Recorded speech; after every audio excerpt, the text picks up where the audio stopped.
Check this out. A black shadow ripping across the ancient Patagonia plains. Dust exploding everywhere. Ground shaking like a mini earthquake just hit. Slow motion. That massive bull-like head smashing a rival sideways. Horns flashing in the sun. Jaws full of razor-sharp teeth. And the arms? Yeah, let's just ignore the arms for now. This isn't the biggest beast in the dinosaur world of dinosaurs. It's not the undisputed king of the continent. But if it locks onto you and starts charging, well, congrats. You just won the lottery. Of the express lane to hell variety. Carnotaurus, the meat-eating bull from Patagonia.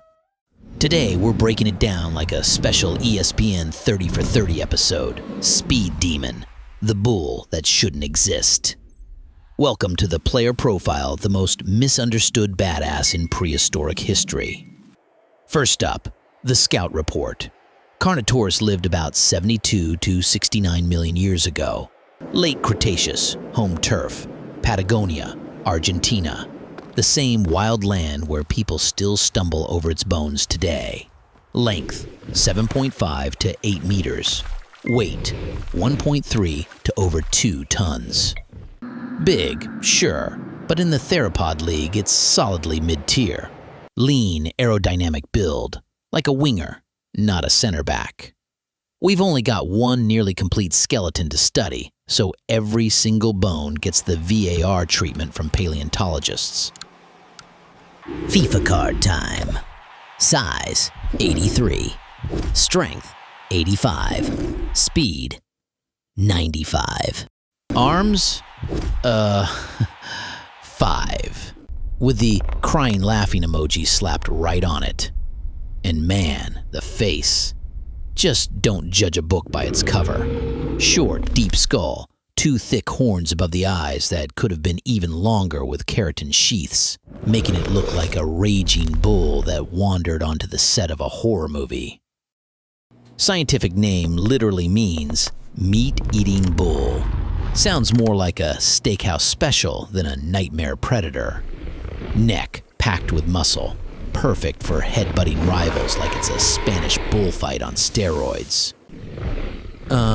Picture 2 males in mating season, horns clashing, heads rocking back and forth like they're headbanging at a Metallica concert, dust flying everywhere.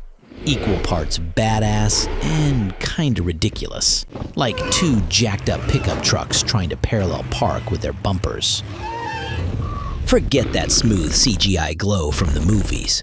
Real Carnotaurus skin was covered in tiny scales with big bumpy knobs running down the back and sides. Looked like a rugby ball that got run over by a tank. No feathers, no fluff, just pure, rough, armored muscle. And those arms. Oh boy. Even shorter and more useless than T-Rex's. 4 fingers, but the outer 2 basically ghosted evolution. Couldn't rotate much, couldn't grab anything. If Carnotaurus went to therapy, it'd be lying on the couch whining. Doc, everyone remembers my horns, my speed, but my arms became a global meme. I just want to hold something for once. But what nature took from the arms, it gave back in legs and tail.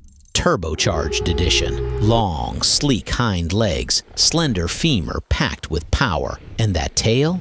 Absolute masterpiece. Tail vertebrae shaped like a V, allowing the caudofemoralis muscle, the one that yanks the thigh backward, to grow massive, like a V8 engine strapped to its ass.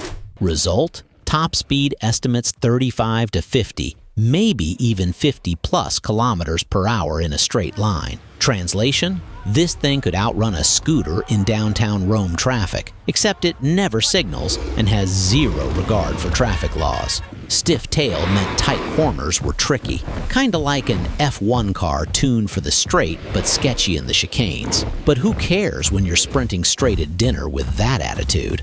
Home stadium? La Colonia Formation, coastal floodplains, swamps, rivers, mudflats, sparse forests. perfect pitch for a speed-based playstyle.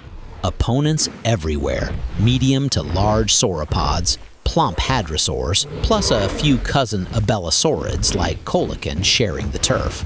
Carnotaurus wasn't the undisputed apex boss. It was the local superstar. Patient, explosive, cutting angles, herding the weak or young into dead ends. Then boom, goal, dinner served. And those horns weren't just for show. Scientists think they were used for side ramming, slow shoving, or ritual head-to-head taps. Less stabbing, more ceremonial combat. Short, deep skull, thick neck muscles, reinforced bones, built to absorb impact.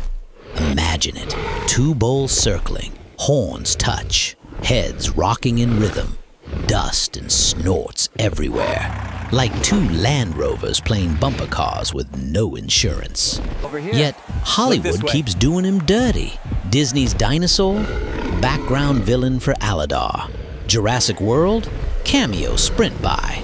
Games, mid-boss. Reddit, danger noodle, angry sausage, tiny armed bull. Everyone laughs at the arms, but real paleo fans? We're obsessed. The look is just too damn unique. Horns, flattened face, bumpy skin, speed. Carnotaurus is that supporting actor who steals every scene he's in. You barely see him, but when he shows up, eyes locked. Now imagine if he was still around today.